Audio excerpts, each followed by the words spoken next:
the next panel. So the topic for the panel is how to reinforce upskilling and reskilling of students in the world of education.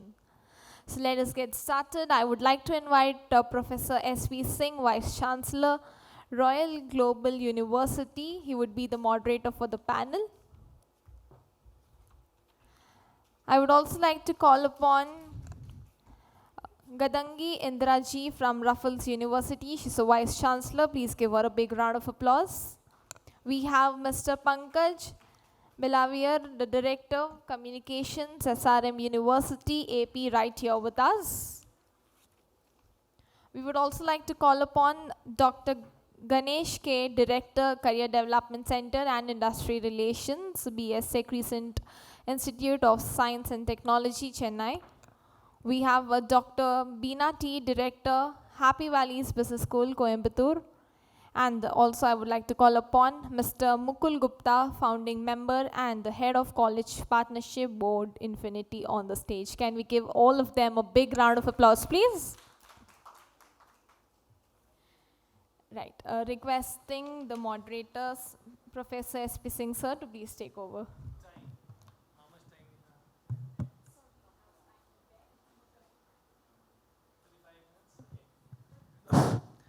So good afternoon to everyone present here. I think it's a wonderful afternoon, but without lunch, I think it is a little difficult for you to hold on.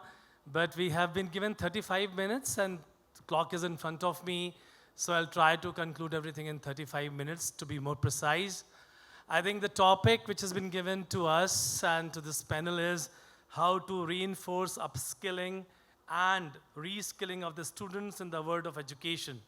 I think with the type of event being organized by Observe Now and the type of promoters and the presentations we have seen so far, and I think we have full belief in this concept that from before Corona, there was a little influence of digital world on our education domain.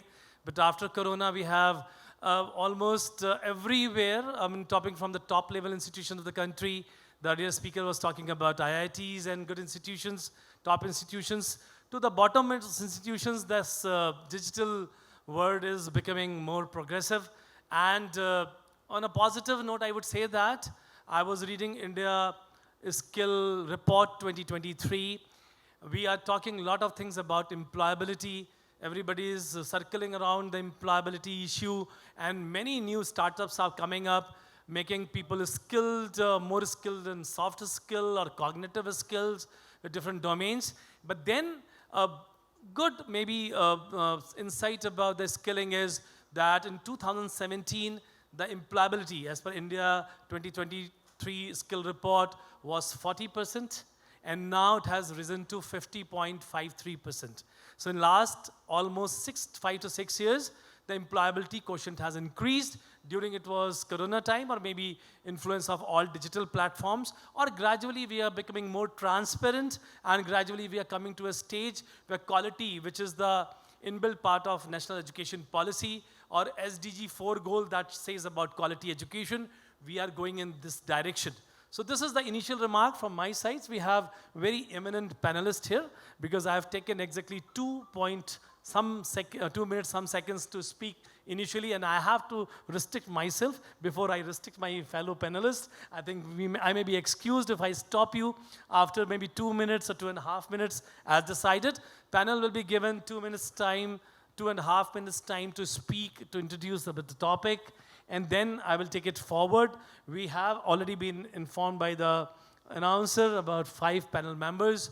I'll go one by one. I may start from Bina madam to begin with, and I request 2 minutes to you, Bina, for talking about upskilling and reskilling, and something more if you have in your mind with respect to the topic. It's working? Yeah, it's working. A very happy. It's working, ma'am. Are you able to hear? So a very happy afternoon. I can see only half the audience here. So I think it is not even 2.5 minutes. It's going to be only 1.5 minutes. Well, he's asked me to talk something about upskilling. But then before that, let me just tell you that I'm from an institution which has only around 250 heads at any point of time, which means I come from a B school where we have 120 in the first year and 120 the second year. So whatever I talk would be subject to the fact that, I'm looking at only trying to do something for those students who are graduating after their MBA. Now, when you look at upskilling, we all have been doing that, but then I think education has escaped disruption for long. And now there is no more escape. So then what do? If we don't do something about skilling, something is going to kill us. So again, what do? What we have been doing is what I would like to say. STEM is what everybody knows. That is your science, technology, engineering, and math is doing the rounds. But then I feel if there has to be some momentum, the momentum has to come from STEAM. And the STEAM has another A to it. And that A is about the art of knowing different skills. The art of knowing skills of problem solving, of critical thinking, of communication, of collaboration. So these are the skills that I think are important for students in management, and that's what exactly we have been trying to do. So upskilling, reskilling, these terms, I guess all of us are aware of, but then how deep can the vertical on skilling go? We at Happy Valley, what we do is we try to do a lot of cross-skilling.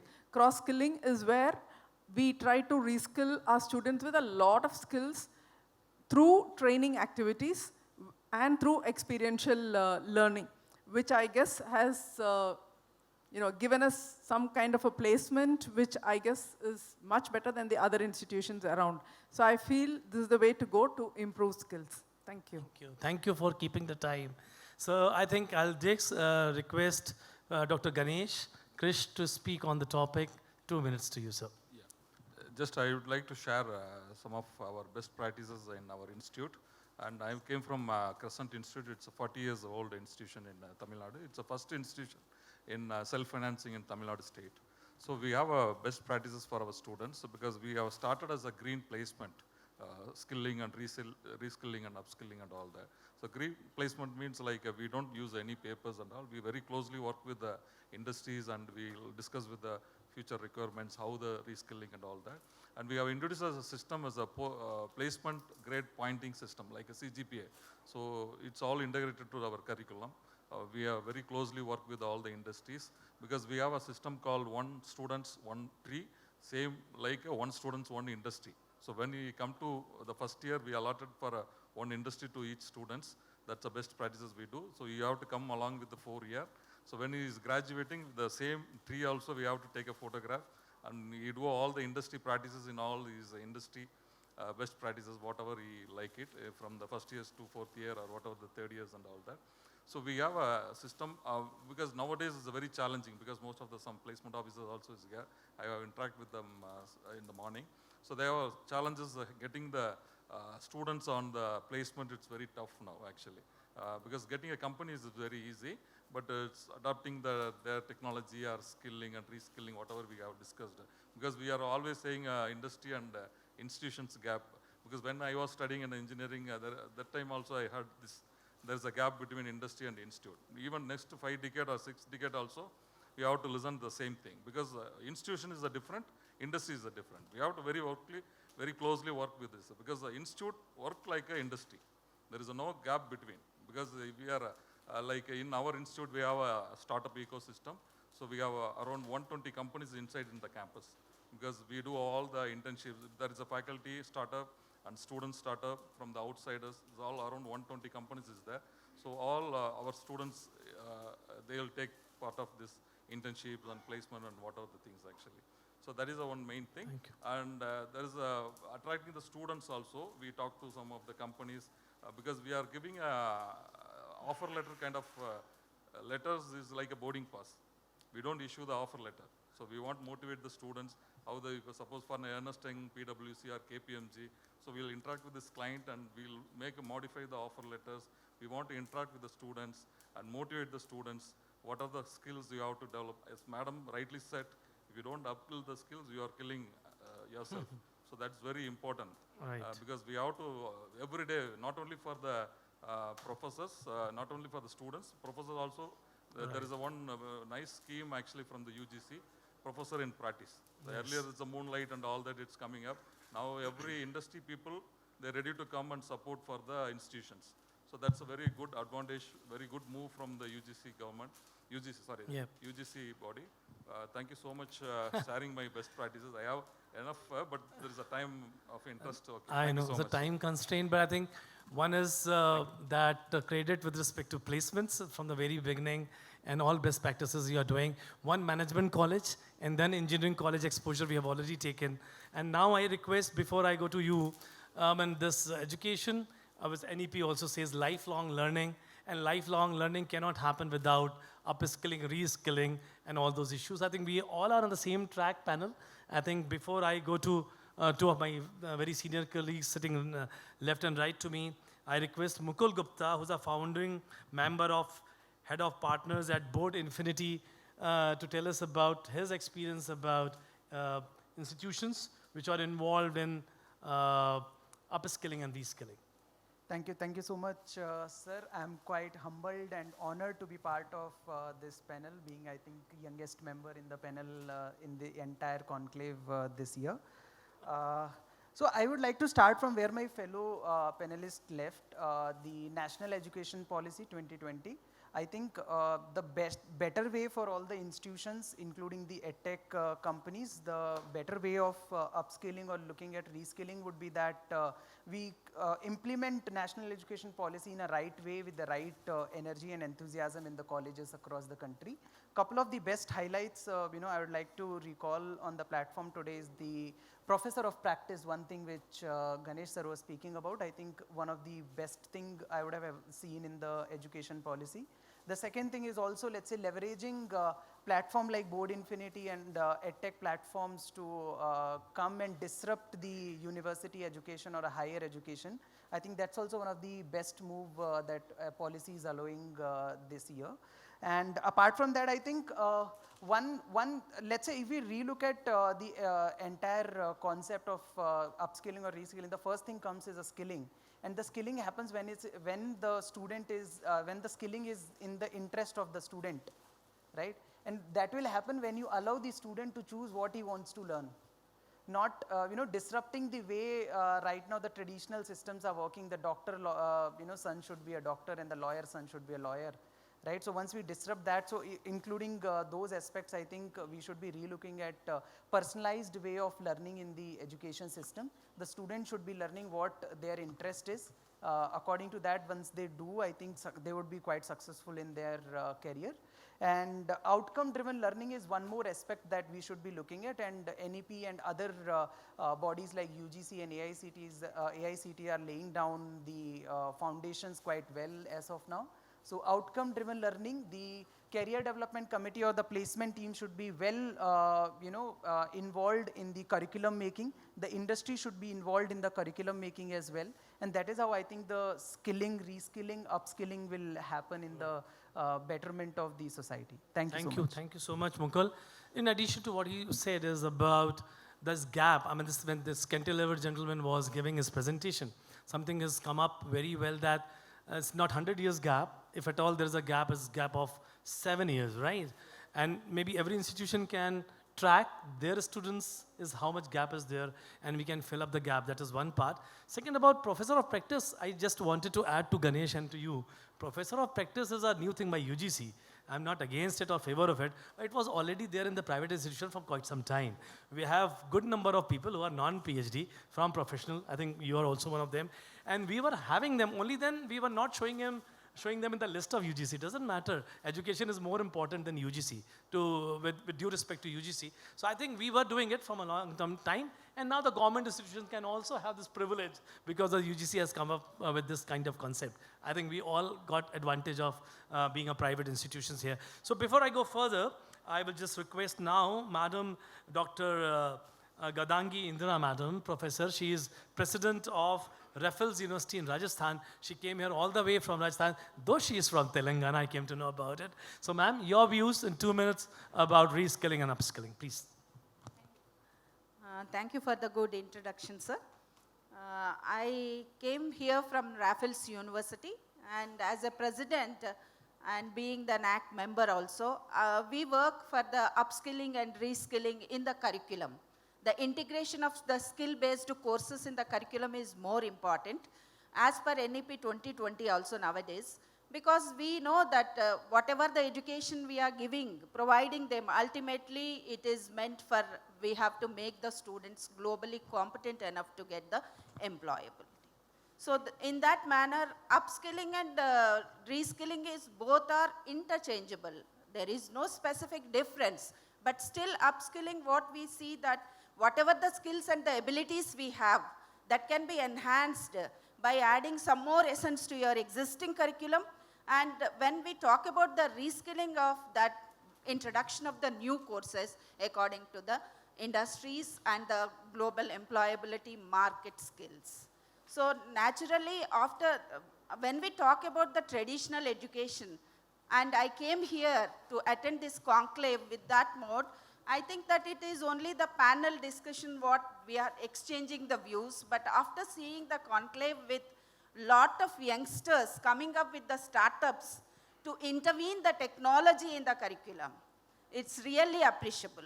So we are struggling hard to get the LMS, proper LMS and proper placements, and when we go for the NAC assessments also, we need the curriculum and the program mapping, the objectives and outcome-based education. So these are all the new areas that we have to explore, and these people are working to make the software for this. Really, it is appreciable, and we can give a very good applaud for such type of people who are working on the startups. That shows that how much priority we are giving for the education. Thanks. So basing upon this, I think my time Good, is good. over. No, time is not. We'll get time again. Yeah, Maybe if okay. time permits, we will involve the audience also, because that should be the objective of the panel. And I would request audience, if please you will raise 1 or 2 questions that will make us, productive end of the day. Otherwise, we'll keep talking. I don't know how much benefit we are going to the audience. Numbers are less, but I think very vibrant audience we have. And we have, my wife has also been there in the audience, and one of my student from 2003-4 batch, she's here with 2 children. I'm so fascinated to see them after many years. So anyways, I just take it forward before I go to Professor Belwariar. I think I just want to add on what ma'am has said, that NEP has inbuilt in certificate, diploma and degree courses, 1, 2, 3, 4 years, and it is necessary and I would say compulsory to have 1 skill course per semester so that the student goes for the certificate. So this is a challenge for us also, the education institution, as well as challenge for the people who are providing different kind of skilling training in the digital platform, to find out how to bridge this gap which has arisen because of NEP, and also to see that what is the requirement of the industry. If somebody comes after 12th, does 1 year of certificate course, is he employable in the industry? So that mapping is required to be done. And if that mapping has been done well, because if you read, again, I would recommend, if you have not read so far, India Skill Report 2023, the problem with the employability and skill is mostly with the polytechnics and, the lower level institutions, ITIs and polytechnics. It's 30% only. And then if you go up in the management colleges, it is around 60, 70%. If you go to engineering, it is 50. So it is not that we have scenarios same everywhere. I would, before I ask you to, I would request you, if at all possible, beyond our institution. We may be from some institution which are, I would say, blessed or elite or whatever word you use, where we are able to provide everything. But there are institutions in this country, 50,000 colleges and 1,100 universities. There are many at the rural area and maybe area, suburban area and other places. So how this digital divide or this kind of things, if you can include in your initial remark of reskilling and that will be better for us. Right. Thank you. Right. So, hello. Yeah, okay. Good afternoon. My name is Pankaj. I'm Director of Communication with SRM University, AP. As I'm heading the communication, we are discussing about reskilling and upskilling.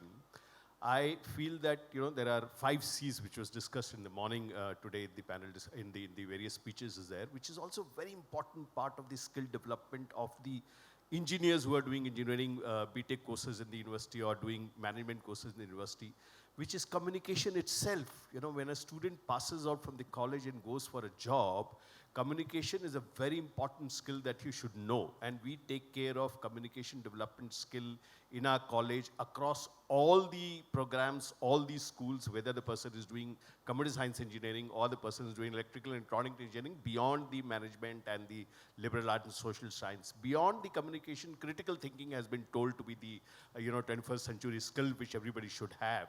Collaboration is another third C, which is very, very important for making the skill development, which is similar, which is adding to the topic of what I have been asked to speak about. When you look at the stalls outside and all the industry presentations which has happened here, there are umpteen platforms, some of them I was aware of, some of them we were not aware of, which is inviting you to collaborate. And today, institution and the students cannot progress by only learning through our faculty. So unless we collaborate with many industry partners, whether it is, LinkedIn, who is a presenting partner here, and, so many of them, the technology partners who are there, that collaboration is going to be helping us in upskilling and reskilling in a major way. And with, time passing by, years passing by, many more such technological partners will come who will give us the collaboration opportunities to do that. And, one of the last thing that we must teach these students is the compassion, which is another C which we talk about. When you pass out, we find people to be highly skilled in various aspects, but they don't have the compassion to face the industry and to be successful in various parts. So this is very important that we should do. And as far as my university is concerned, we are very strongly looking at this aspect of developing multiple skills.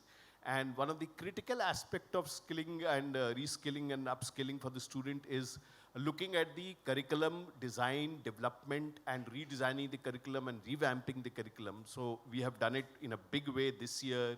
And the way it is being done is that, it is not only that we take the academicians' input in terms of what curriculum is required, it is very important to take the industry input. So we had an industry academia conclave that we do, an industry academia relationship, an industry academia association, which is very important for us to look at the upskilling and reskilling, because ultimately the skill required by the student has to be relevant to what industry needs. And what industry needs today, this year, may not be relevant 3 years later. So, the continuous association with the industry and academia is very important. That's why we did. In fact, we got an award last night based on the subject of most promising university for curriculum design and development, because of the work that we have done in the past year. And what you mentioned right now in terms of skilling and upskilling is associating with various technology platforms. So, LinkedIn is a presenting partner, but before I came here and before I knew they're a partner, we had already signed an association with LinkedIn in our university. So, we all knew that LinkedIn is a social media platform where we are supposed to post what we are doing. We will go back and post that we had a session here. But we do not know possibly, or maybe a lot of people know, that LinkedIn is a very strong learning platform. There is a LinkedIn Learning, which is there. So we have actually given this access of LinkedIn Learning to all my students. And they have topics right from, whatever you think of, right from the social science, liberal arts, your curiosity, your how to attend interviews, your any other content, not necessarily on the technology part, but everything. So that is the opening that we are giving. And it is not only LinkedIn. There are multiple such platforms which is available today. So that technology is the enabler for all of us to do the upskilling and reskilling. Thank you. Thank you so much, Professor Pankaj Belwariar. I think we have just completed the first round. We have 13 minutes to be more precise.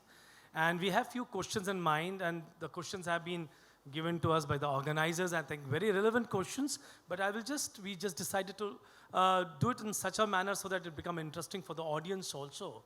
And for that, if I may ask, maybe one of you can take one question, or maybe two of you can do that. But then if I may ask that while we inbuilt whatever we are talking about upskilling and reskilling in the curriculum, that has been come up as a discussion here. We definitely have no doubt about it.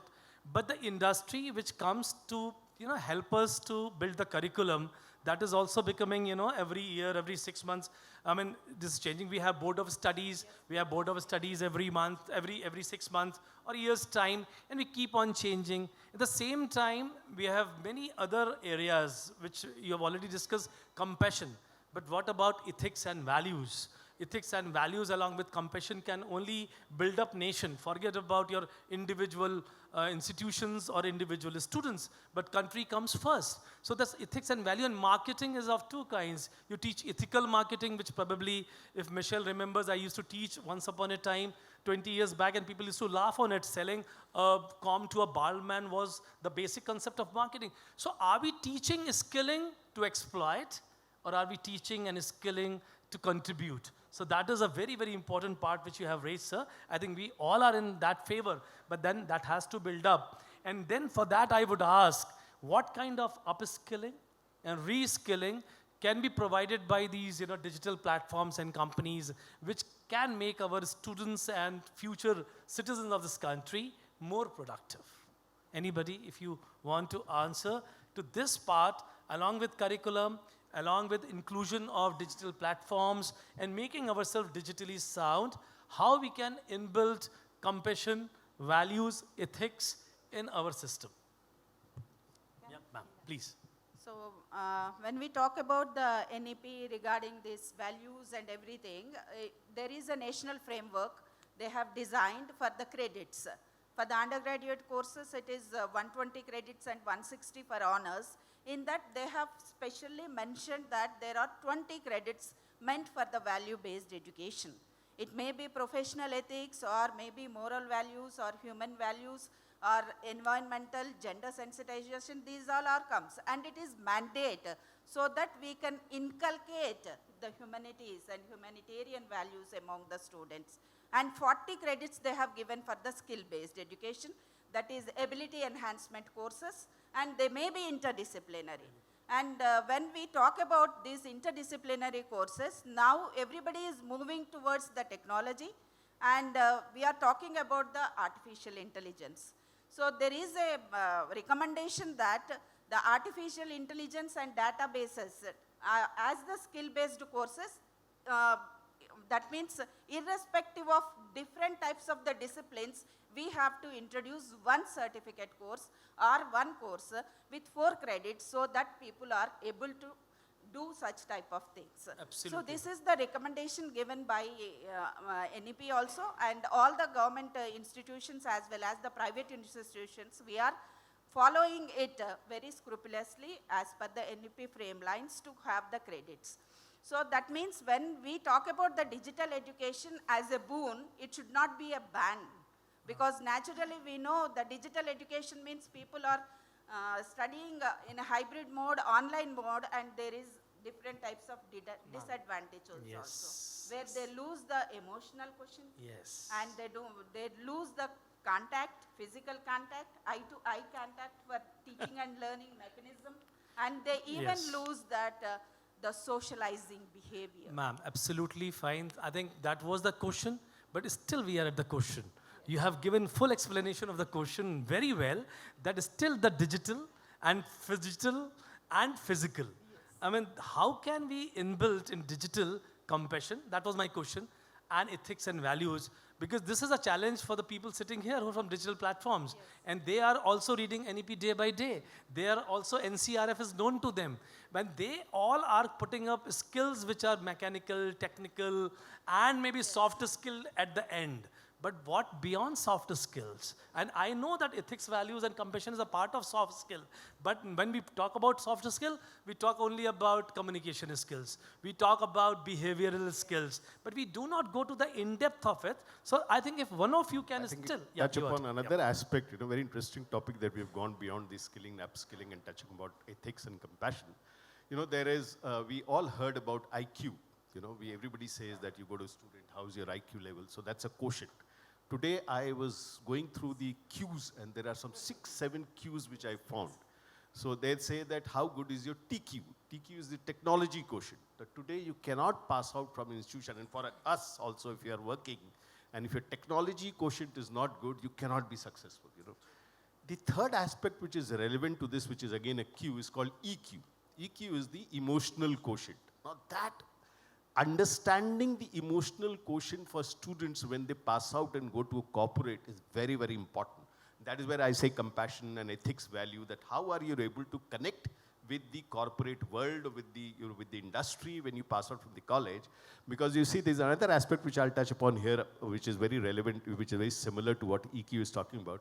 When we give education to student in a university or a college, we are giving skills, we are giving knowledge. Skills and knowledge combined gives you ability. So, skills and knowledge gives you ability to work. But, even the most able and most knowledgeable and most skilled person comes to work, many a times they fail, they do not perform very well. There is a third aspect it is called attitude. So do we teach them the attitude to work, to succeed? Is it not the important aspect of success that, you need to have a good attitude to work, and that is how they will succeed. So that's where when the cultural transition happens from university to corporate, in that cultural transition from a knowledge-driven syllabus completion, course completion to they comes to KRA, KPI environment, how do they succeed and how do we bridge this gap? Right, sir. So I think thank you very much. I think this is a challenge to the corporates and startups here. Ma'am, I will just give you a chance. We have 5 minutes for that. Oh, yeah, you tell.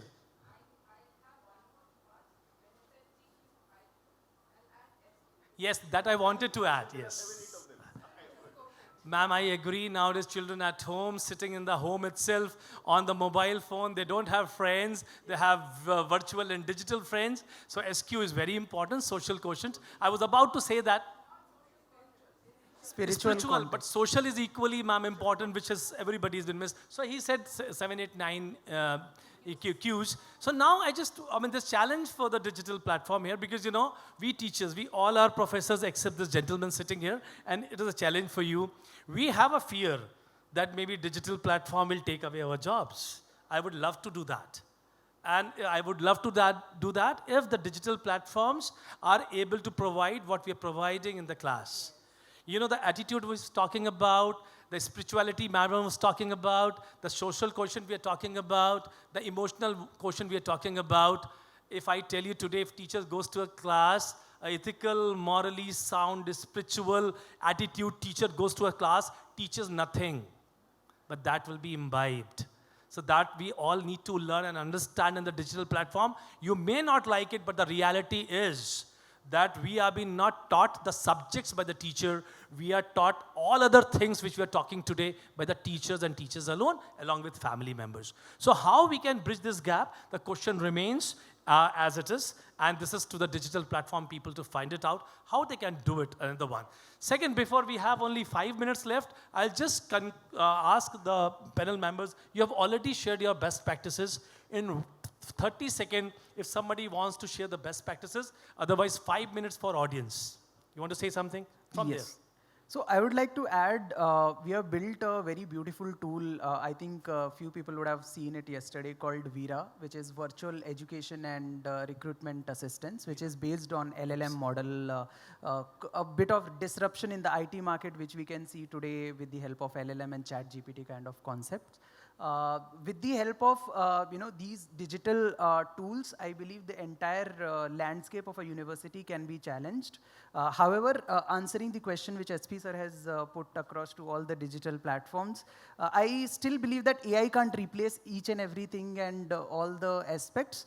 I think the AI still can't do the ethical teaching and all of that. That's where we need, dignitaries and the professors like you who can always handhold people and guide them, in the right direction. Coming back to the best practices, I think, AI has enabled all of us today where we can bridge that gap. The gentleman who was speaking about 13 years of the gap that exists, that can be very well built, today with the help of AI. Absolutely. Thank you. Thank you so much. Ma'am. Well, I think I will go in a totally different direction. I think currently the students are called digital natives because they have been born and brought up in the digital era, whereas most of us, barring, as you said, the one on the extreme left, we are all digital immigrants, okay? And who are we to be talking to digital natives? So what we do in our institution is, because here in our institution, most of them have got more than 15 years plus experience, okay?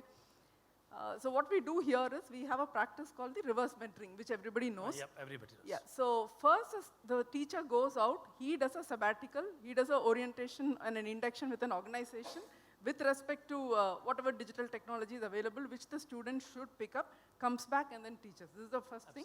The second one is we have something called, we call it as a knowledge series, where this reverse mentoring happens, where the youngsters teach the professors. So-called assistant professors teach the professors how to be digitally savvy. Absolutely. So this is one of the things which I think, sets the tone for further skill building. Absolutely, and that is also the best practices you have. We two presidents or vice chancellors sitting here, ma'am, we are here in this platform to learn. We are not here to deliberate upon, and every time we go, it's a FDP for us. And we learn so many things from young people. Like, I think teachers are lifelong learners. It's not only FDPs and other things which promote them. If teacher is a learner throughout his life or her life, I think every day is a learning day. So quickly, I just already shared best practices. I just want, if any technologies come, you cannot replace the professors or teachers. That's everyone knows actually. So best practices like, now there is a lot of universities, they are coming up with a model, they included in the KPI also. I just gone through some of the university for the educational audit. So they put it in KPI because they have to go compulsory. It's 1 or 2 months, go to the industry, getting the upskills and all that. If you go to US, there is a 3-month salary it's paying to the industry. Out of 12 months, 3 months salary it's paying to the industry. So that kind of cultures we have to come out to India, and it's more on professor and practice that we have to more on look into it. Thank you so much, panel. And I would just conclude here. Before I conclude, I give 2 or 3 questions if can be raised to the panels. But please direct your question. Give the mic there, ma'am, please. And you please direct the question, if at all, to the panelists or to the chair, anybody you want. Anyone Yes, can yes. take it. A highly motivated student, whether self-motivated or externally motivated, there are umpteen sources for him to learn anything on his own, even without going to an educational institute at all. Agreed. Come to the question. Yeah. He can spend the time in library, in the laboratory, online he can download. Agreed, but sir. Still, weekly, 2 days, I am reversing, not 5 days. 2 days, he can go to institute for 2-3 things. For contemporizing with the peers, for getting the doubts cleared by the professor. This being the bare truth, why we are making a lot of halla gulla, hue and cry. Sir, thank you. We understood the question, sir. I think the question is very clear that the brightest students, definitely we are not worried about. IITs are IITs not because of the professors. It is only because of the undergraduate students, the top. And they learn among themselves. Peer education, what you're talking about, is more important than anything else. I think we 100% agree to that. And I think we need not to worry about those children. If even they don't go to the class, they are enough to study, and they probably pose a challenge to the professor when they go to the class. But we are catering to the whole lot of students, and then I think many things what we are catering in our institution with that kind of thing. So second question from the back, and maybe the last question. Mic, please. At the back, beta. Mic, please. I'll finish in 1 minute. After the implementation of NEP throughout the country, so many changes have been brought about in the curriculum. With these changes, I'm of the opinion that whether we are going to reskill them or kill them and kill their creativity. That's my humble suggestion. I think, sir, there are a lot of discussions going on this issue about NEP. Probably we are becoming too much mechanical. I 100% agree with, if we are going to be too much mechanical, because Bina ji, I will just differ a little bit here. We know the new generation, and we know in what direction they are going. We are upskilling ourselves as a teacher and a professor. At the same time, we have to see, are we killing the basic instinct of humanity? As a humans, what we expect, do we want to excel in life by earning a lot of money, and what sir is talking about, the happiness quotient and other things in life. So we have to make somewhere some balance. I think two senior people have raised very relevant questions. I'm so thankful to the audience and to all my panel members. Before I conclude, if you have, she is standing here staring me all the time. We have taken 2 extra minutes. Can we conclude, sir? So thank you everyone, panel members, and thank you organizers for giving us time, and thank you audience for your support. Thank you so much.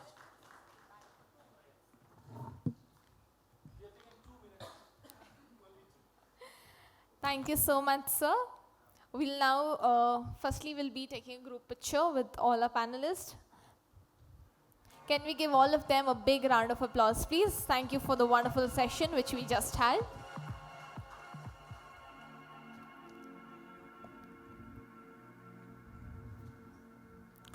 I would request Mr. Yash Nagpal, co-founder and COO Laguzon Edutech Private Limited, to please join us and present mementos to 3 of our panelists.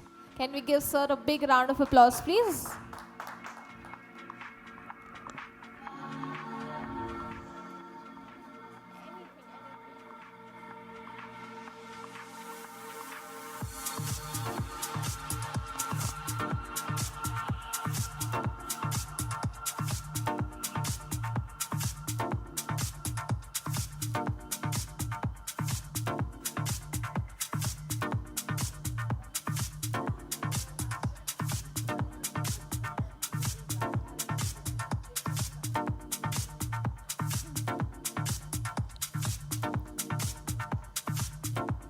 Thank you so much, sir, for doing the honors. And I would now like to call upon Dr. M. Muruganand, Provost, Adani University, sir, to please join us on stage and present mementos to the other 3 panelists. Can you welcome sir with a big round of applause, please?